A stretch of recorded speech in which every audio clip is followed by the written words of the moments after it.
The story from Vice. Trans activists left over 60 bottles of piss outside the EHRC. They staged the dramatic demonstration to protest the equality watchdog's exclusionary policy on single-sex spaces. Yes, activism. You know, I used to protest. Used to, be involved in some of these marches, anti-war stuff, and I worked for nonprofits. I remember exactly what we would do. Say, I worked for a big environmental nonprofit, and we wanted to convince people to stop using these products, these paper products that come from deforestation. You want to go to bathroom, you go in there, there's the company's name right there. Hey, maybe use a different company, right? How about that? So here's what we would do to explain it to people, right? Very similar to what these activists did. We'd go up to them, we would shake their hands, explain the issue, smile and wave, and that'd be it. Okay, on second thought, nothing to do in any relation to what they're doing with pouring piss all over themselves. Quite literally, I had to blur these images because this individual is dumping bottles of piss on themselves. Blurred. I think YouTube will still get mad about it. But, look, man, it's news. It's important. We got to talk about this stuff. So it is what it is. Man. Some people talk about civil war. I do. And this story here, this is the UK. So it's not civil war, but there's certainly something wrong with Western civilization. But hold on there a minute. Even in China, their economy's collapsing. It's like all civilization. I believe there is a flaw in the structure that dictates how the world works per se. That there was a breaking point and we hit it and now everything's starting to fall down one piece at a time like dominoes. The system could not be sustained. This is a horrifying story. And we have another story that I want to talk to from the Daily Wire. Nearly 1 in 4 Democratic voters believe men can get pregnant. Okay, we got to talk about all this. What is this? The system is imploding. And I'll tell you what I think the issue is. I think the issue is that we have tried to build a society based off of moral logic. That is to say that we use a logical system to explain why we think some things are right and some things are wrong. And that is just not possible. I don't think it's possible. Simply put, we say something like, if somebody commits a crime, they are innocent until proven guilty. And they shouldn't be held in a court. They shouldn't be held in jail without being proven. And then it's like, okay, well, what happens when you get to too many people? Now you get so many people, the court system is struggling to maintain these levels. And it doesn't necessarily work out that way. So you get people who say that moral logic of innocent until proven guilty must stand. However, if you're poor, you should have cash bail. So the left argues for no cash bail. I think that's the correct thing to do. But then violent criminals get released and they victimize more people. Okay, so that moral logic didn't work. Clearly, there has to be discretion or value-based morals. That is to say, no matter what you try and do, if you try and build a system based off of 1 + 2 = 3, in terms of how your laws work, you end up with things that cross the line into what you find acceptable. In a moral logic system, you will not have gender segregation, which is the point I'm getting to. Trans activists pouring piss on themselves are doing so to bring attention to the fact that they want bathrooms for anybody, that they should be able to use whatever bathroom they want, male or female. Well, let's talk about the moral logic. The moral logic is you can't discriminate on the basis of innate characteristics. People should be allowed to use a facility. Separate but equal cannot apply. It's wrong. Therefore, we ended up desegregating schools and bathrooms. And now, regardless of your race, you're allowed to use the bathroom. We still segregate on the basis of sex, even though the law applies to that. The law says you can't discriminate on those grounds. A moral logic would then dictate, for the same law that you pass, with the same logic, you must allow males to use bathrooms designed for females, because you can't create separate but equal, right? But we have values-based logic based off of context and nuance. That is to say that despite the fact that we passed this law, our values suggest, okay, we agree the race thing, we're gonna say no more segregation in that regard. But the biological sex thing, we're keeping that one. That's values. It's what a culture values, not what the logic dictates, because the logic would say you still can't do it. Over time, a moral, logical system will result in total desegregation across the board for sex as well as race, because the same logic applies. The other night, we had Corey Mills on. He won his primary, America First Republican, and he's out of Florida. And he mentioned that we shouldn't have these books depicting graphic images, adult images for children. And so you then get into a moral logic conundrum. In the Bible, for instance, there is Ezekiel 23:20. It was memed quite a bit because it depicts a woman and the kind of man that she likes, the girth of the man, and the emissions, if you get the point. Probably not something you want kids to be exposed to. If the argument is that it's images, then we're good. The moral logic stands. We shouldn't show pictures to these kids. But what about books that then describe things to the kids? Well, I'd be willing to bet if it was a woke gender ideology book, they would be equally upset, saying that shouldn't be, kids should not be exposed to that without parental consent. However, then we have the Bible, text-based and adult materials. Should children be able to pull the Bible off a shelf, open it up, and read it whenever they want? Moral logic would dictate no. However, many Christians would say, well, hold on there a minute. They should be able to read the Bible. And my argument is, but in the Bible, there's things that kids probably shouldn't be reading. So maybe then the moral logic is, you know what, you're right. We shouldn't allow kids to read these books, and we shouldn't allow them to read the Bible on their own. They need parental supervision. Okay, then. If the issue is images, then the books with graphic images are out based upon the moral logic. But the text-based books of the Bible and the left would then be allowed with parental consent. Aha. But now you see many on the right are also saying, no, I don't want that woke gender ideology taught to them, be it text or otherwise. You see, it's values. The values we find from the Bible, some would say, are better, whereas the left disagrees and says the values from their gender ideology books is better. Moral logic would say both would be banned, and that's what we saw. I think this was in Texas. They banned the Bible as well as what did they ban? They banned some other book like To Kill a Mockingbird or something like that. I can't remember. But because if we're trying to create logical rules instead of value-based systems, this is what will end up happening. So what I mean to say is, I think all societies end up becoming value-based. Culture is more important than law. These people doing this never would have happened a long time ago because a culture would not have allowed it to happen. The values would be so at odds with this, these people would be arrested on sight. But our values changed. And now you've got people who are basically, our communities have bifurcated. They've what's the right word? They've become dejected. So a police officer simply says, what does it say in the book? Instead of what is wrong. It's interesting then, because the police then allow individuals to go outside and dump piss on their heads in public because their values say it's got to be in a rule book. You also have something interesting in New York, this trend where there's women who walk around topless, totally illegal. But cops would still arrest them because they were like, it's wrong because the cops' values were different. The departments would get sued and then the cops would get in trouble. You see, that's kind of the issue that I'm seeing here. Here's the story. Masked representatives from an anonymous group, whose name I'm not going to read, ceremonially delivered the urine to the EHRC offices in Westminster.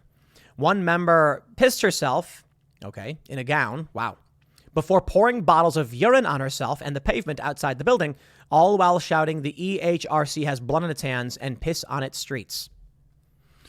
You see, I'm just going to tell you, there's a biohazard here. Logic be damned. I mean, this is just dangerous. But I got to tell you, I'm a very libertarian person, but even I look at this stuff and I'm like, there's a limit. Okay, I believe in protest and free speech, but then we come across our limit. For the longest time in this country, we had the First Amendment, yet we still told people they couldn't swear or be obscene because our understanding of what the First Amendment was very different. Right now, the issue is the left has a different values-based system. They say, our values say, hate speech should be illegal. And that free speech, you can't have free speech if people are too scared to speak because people are saying hate speech. Now, you may say that's logically incorrect, but go back to the early days of this country, and even though we had a First Amendment, people still weren't allowed to be obscene. Obscenity laws persisted for quite some time. Values and culture matter more than what you write down on paper. Over time, we had people read it and say, well, it says you can say whatever you want, so how can we have obscenity laws? George Carlin got arrested for saying that it was the seven words you can't say on TV. He gets arrested for obscenity, despite the First Amendment. But the logic persists. Free speech became almost absolute. We still apply limits. We still apply the limits of can't incite to violence. Well, hold on there a minute. Speech is still speech, isn't it? The government shall make, Congress shall make no law respecting an establishment of, speech, religion, blah, blah, blah, whatever. So prohibiting speech, something like that. So why should people not be allowed to call for violence? Well, we mostly agree. We don't want that. That crosses the line. But why? couldn't there be an eventual reading of the law that says you didn't take any action yourself? I've talked with many free speech absolutists, and they agree. They say outright that you should be allowed to say whatever it is you want. That's free speech. You didn't actually do anything. And that's the interesting situation we find ourselves in. Whose values will win? Because moral logic doesn't seem to be functioning right now. It's resulting in this. And eventually someone's values are going to, supersede. And that'll be, I guess we're seeing it now. We're seeing it now as to whether or not people will tolerate this. In the end, you'll end up with an illogical world. Nearly 1 in 4 Democratic voters believe men can get pregnant. Poll. A new poll finds that significant numbers of Democratic voters believe things that are false. Well, we can unblur this now that we're not looking at images of people pouring piss on themselves. The Daily Wire says, the online survey conducted by WPA Intelligence from August 22nd to 25th found that 22% of Democrats agreed with the statement, some men can get pregnant. The percentage rose when only including women, and a whopping 36% of white college-educated female Democrats concurred. Okay. Here's the point. What we're seeing here is a worldview bifurcation, or worse. Let's just break it down in modern colloquial understanding. Wikipedia defines man as an adult male human. Males cannot get pregnant, period. That's it. End of story. A male human is referred to as a boy. A male human is referred to as a boy, a male child or adolescent. Prior to adulthood, it says a male human is a boy. Like most other mammals, a man's genome usually inherits an X chromosome from the mother and a Y from the father. Sex differentiation of the male fetus is governed by the SRY gene on the Y chromosome. During puberty, hormones which stimulate androgen production result in development of secondary sexual characteristics, thus exhibiting greater differences between the sexes. Male anatomy is distinguished from female anatomy by the male reproductive system. Yeah, we get it. Trans men have a gender identity that does not align with their female sex assignment at birth, while intersex men may have sex characteristics that do not fit typical notions of male biology. So I suppose you can argue an intersex man is a man that could get pregnant. Well, hold on there a minute. Right? Intersex, that implies that the individual would not necessarily be male or female. So intersex man would be a male human, but with some typical notions that don't fit male biology, still male. Gender identity is not biological sex. It's more mental. It doesn't align with a female sex assignment, but a man is an adult male human. So a trans man is distinct from a man. Following the logic here, it's clear. Men cannot get pregnant. That's it. But you see, the issue is value-based morals instead of logic-based morals. Probably a better way to phrase it. What was I saying? Was I saying value logic? What was value-based morals versus logic-based morals? There we go. I hope that's more clear. Value-based morals say, what did AOC say? She said that it doesn't matter if you're factually right. You have to be morally right. That's exactly the issue. The left is overwhelmingly moral, value-based. It's value-based morals. There we go. I think I was saying it wrong earlier. In that they decide this makes sense and that's all that matters. Logic be damned. Logic states men are males. Males can't get pregnant. Values state I can call them whatever I want and I say they're men and they can get pregnant. That's not logic. This is what we end up with. The poll underscores the left's growing embrace of a radical gender theory that biological sex does not dictate gender. People born female can later identify as men while retaining the ability to reproduce, hence the claim men can become pregnant. A recent Pew Research poll found that about 5% of young adults in the U.S. believe it's possible to identify into a gender that differs from their biological sex. The ACLU, the CDC, and numerous liberal media outlets, including CNN and MSNBC, are increasingly opting for terms such as pregnant people or birthing parent instead of women when referencing pregnancy, fertility, and abortion. I'll tell you why I think this is happening. Because woman and man are legally defined terms, or at least legally used terms. By changing the definition of woman to someone who feels like it, you've destroyed the law. That's it. And that's the point I mean about how, to get to the point, moral logic doesn't make sense in the long run. It is being exploited by the left. They're saying, okay, the law says women equals X. Well, we define women as Y, therefore Y equals X, right? They're saying if the law says you can't discriminate against women and they change women to a different word, now a male can identify as a woman, the male gains those legal protections. Over a long enough period of time, just like with the First Amendment, the readings and the textualists will read it and say, that's what it says, that's what it means, and everybody knows a woman could be male. Therefore, the law applies to males. Boom. You've just upended the entirety of the system. Maybe that's the point. A revolution of sorts. You destroy the culture, you destroy the ability to govern, you destroy how policing works, and then you can come in and arrest whoever you want for whatever reason and make up the reason and justify it with nonsense. They're going to say some trans men and non-binary people can also get pregnant, as can cis girls and trans boys, wrote Harmeet Kaur, who covers culture for CNN. This is also true of the opposite. Not all women are able to get pregnant. Some cis women struggle with fertility, while trans women lack uteruses. Opting for gender-neutral terms, such as people or parents, allows for these nuances in a way that just saying women does not. There's no reason to do this. It's completely meaningless. But here we are. There's only one real reason, in my opinion, and it's to break down the law in this country, to break down our understanding and expectations, and make it so that regular people have no idea what to expect other than to bend the knee and cower in fear like pathetic losers, terrified to speak out. Me, I just don't care. I'm not scared. You know, we had a super chat the other day on Timcast IRL, and they said, you know, y'all are courageous, and I was like, no, I think, you know, I think it was Daniel Turner said that there are courageous people who are standing up and speaking out. I'm like, I don't think we have courage here at Timcast IRL. I really mean it. Look, courage is overcoming your fear. I don't fear these people. I'm indifferent. So it's not hard for me to speak out and be like, I literally don't care about these crackpots, the crazy cultists. They mean nothing to me.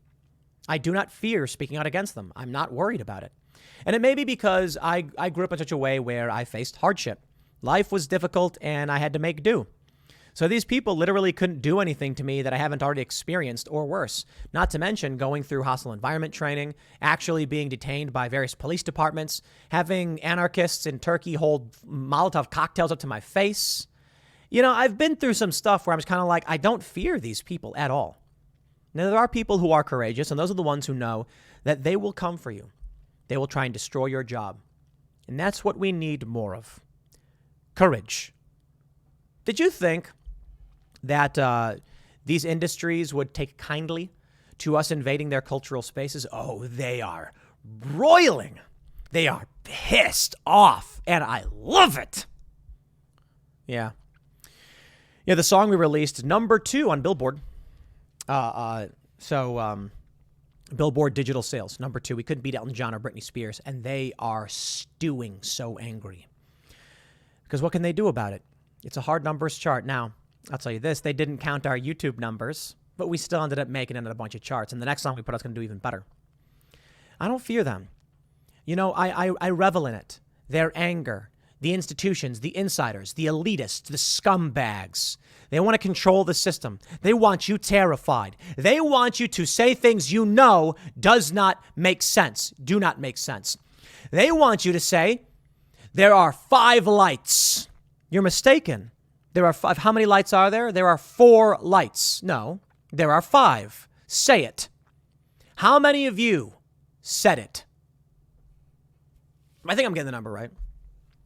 Star Trek: The Next Generation, Captain Picard's being tortured by another alien race, the Cardassians. And there's 4 lights. And he says, tell me, how many lights do you see? And he says 4. And then he shocks him, induces some kind of pain with the device. And then he's like, you're mistaken. There are 5 lights. Tell me how many lights there are. And he keeps doing it to him over, and Picard refuses to back down, to lie, to give in. And later on at the end of the episode, he says, you know, for a minute there, I almost convinced myself there actually were 5 lights. This is what they want you to do. 1 in 4 Democratic voters are willing to say it. You know what? Good for the other 3 out of 4. Good for the ones who are willing to say no. I tweeted, adult human males cannot get pregnant, or something like that. And they got so mad. The other thing is, you can really see how the machine works. They want to manipulate you. They want you to believe that in order to fit in, you have to adhere to what the machine wants. Sorry, I ain't playing that game. You'll notice it if you go on some subreddits where someone posts about transitioning, Every comment is you're beautiful, you're beautiful, you're beautiful. Positive reinforcement. You take a look at the thing the machine look at the things the machine doesn't want, and they'll bombard it with hate. They'll say, you suck, you're awful, give up, why won't you give up? On all the leftist subreddits, oh, it's funny. They were saying that the song we put out was bad. That's weird. We're number 2 on Billboard right now. Whoops. Yeah, they're lying to you. Do not fall for their lies. See through the flames. On the other side is freedom. They wanted us to believe that we could not succeed in the cultural space. They said your song was bad. They did reviews of it. They said, oh, it's so awful. It sounds like Nickelback. Must have been a compliment, I guess, because Nickelback's a number 1 band, whether you like them or not. Never been my cup of tea, but that's okay. I think that there's like one song they had that I kind of liked. I really liked their Devil Went Down in Georgia cover. But they want you to convince you can't succeed, so you give up. But then, I just never cared. I never cared what they thought. You know what, my friends? I got to tell you, be a little narcissistic like they are. Believe so much in yourself that no matter how many times people rag on you, you just say, don't know, don't care, I'm doing it. And you'll succeed. The goal of all of this, they want you to just say there's 5 lights. They want you to accept as people pour urine on themselves in public. They want you to be too scared to say, please arrest these people. They want you terrified. Don't be. Don't be afraid of these people. Look, people come out and they say, oh, Tim, you're courageous, or you're lucky you can do this.